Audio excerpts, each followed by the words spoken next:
Ну что, не ждали? Всем привет, с вами Элис Юрик. Да, спустя столько времени решила все же как-то, возвращаться на YouTube. Я, конечно, думаю, что стоит записывать звуковые видео, потому что люди нравится, как я говорю, им нравится озвучка, то почему бы и нет. Также я решила внести новое множество. Это туториал. Многие люди меня спрашивают, то, как я создаю данные парики. Для меня это был единственный выход, чтобы не заказывать и не укладывать парики. По мне, так это самый дешевый вариант, который только можно было придумать. Но людям так эта тема зашла, что окей, давайте я вам покажу. Если вам эта тема будет интересна, то дайте мне об этом знать лайком или комментарием, потому что от этого я буду уже знать, стоит ли мне эту тему продолжать, или же мне стоит ее закрыть. Но я думаю, что людям будет эта тема все же интересна, так что дайте об этом знать. Что ж, если говорить про сам туториал, то я его записала достаточно подробно, но в ускоренном режиме. Я использую материал полиэтилен акустик, это что-то наподобие Евы, но он куда легче.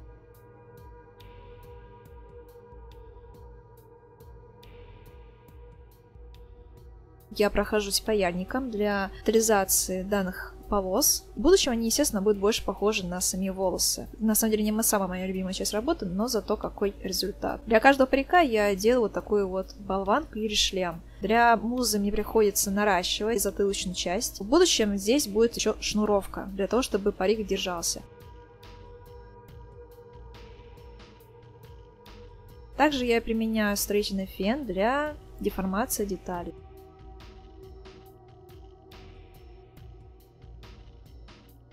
Проходимся по затылочной части фена.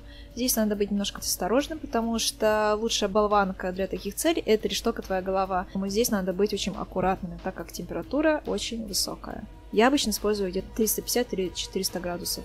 Делаем выкройки для затылочной части. И чтобы, естественно, наши детали были куда реалистичны, проходимся паяльником. А как вы заметили, парик у меня состоит из разных частей. Я не создаю парик единым целым, это нереально.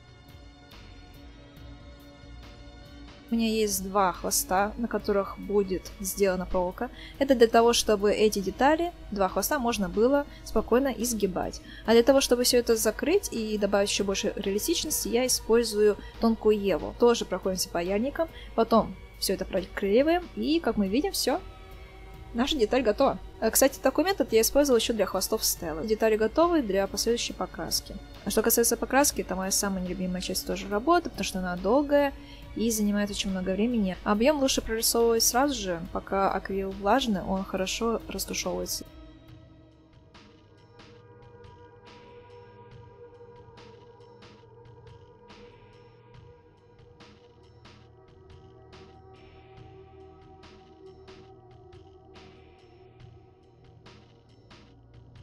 И теперь самым финальным у нас является это детализация. Я прохожусь перламутровым акрилом для создания объема. Здесь хвост и здесь у нас матовый. Также проходимся по затылку. Последним у нас является глиттер с клеем ПВА. Наносим клей ПВА, проходимся глиттером и все. И ждем, пока все это дело высохнет. Это все тоже очень долго высыхает, поэтому приходится где-то ждать, часов так 3, так точно, если не 4. Но зато, как оно потом сияет, это просто нечто. Что ж, насчет крепления шлема используем шайбы и атласную ленту. В конце концов мы приклеим наши детали и все. И дальше мы уже приступаем к хвостам. Клеим сначала большие, потом маленькие. Кончики я решаю немножко склеить для аккуратности. И, естественно, мы также приклеим наши полосы.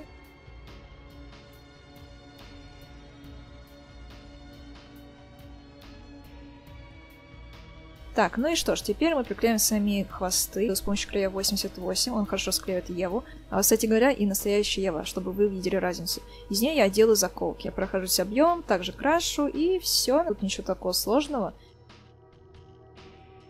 Единственное, у нас остается эта коронка. Я ее делаю из силиконового пистолета и зажигалки. Делаю детали, прокрашиваем, клеим стразы, и на этом все. Вот так все это выглядит. Теперь можно приступать непосредственно к самому макияжу.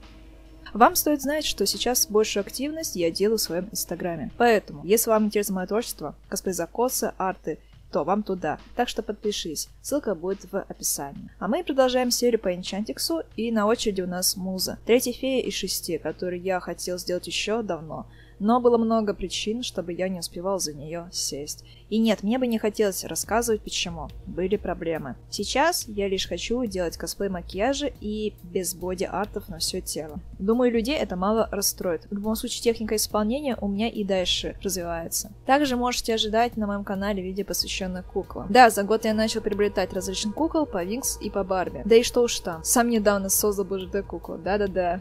Кого я мог еще создать? Я не могу назвать себя коллекционером, но если вас заинтересовал данный формат, дайте знать. Хотя, даже если многим это не зайдет, то меня это не заденет. Я сам давно хочу начать говорить о чем-то новом, и, пожалуй, это будут куклы, ну и немного про Винкс. Так что готовьтесь. Если возвращаться к макияжу и к персонажу, который я сейчас создаю, то стоит кое-что сказать. Как мы знаем, мои первые видео были скорее посвящены тем персонажам, которые больше всего мне нравятся. Конечно, самые мои фавориты — это Стелла и Дарси. А вот Муза, пожалуй, из того числа персонажей, которых я в детстве не любила. Я отношусь к Музе нейтрально, не положительно и не отрицательно. Кроме сочувствия к ней, я больше ничего не испытываю. Но это, пожалуй, единственная фея, которая сильно похожа на меня. Возможно, поэтому я не хочу сильно над ней зависать. Она выражает свои эмоции через творчество, в ее случае через музыку. По мне, она самая сложная фея, в частности, на нее повлияли проблемы в семье и в отношениях. И мне бы хотелось стремиться к другим персонажам, чем Музе. Наверное, мне больше нечего добавить в данный ролик, и поэтому я оставляю вас досматривать макияж.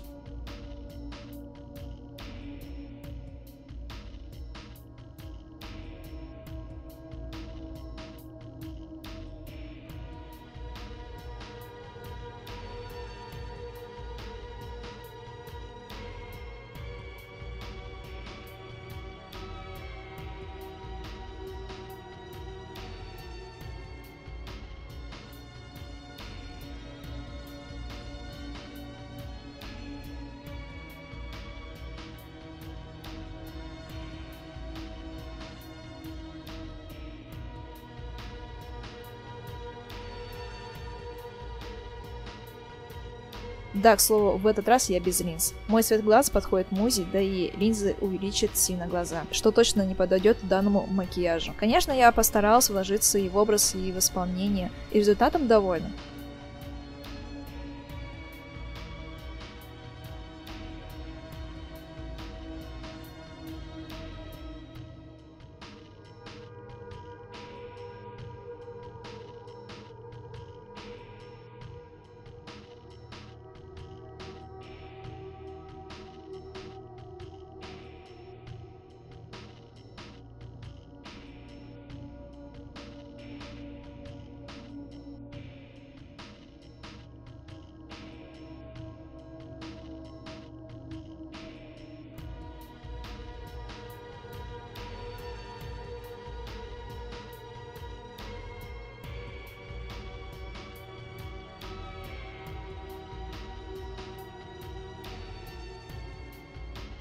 Да, я не похожа на азиатскую девушку, но как смог приблизить себя к подобным чертам. Поэтому от слова совсем мне не делал контурик лица Музы, иначе я его заострю.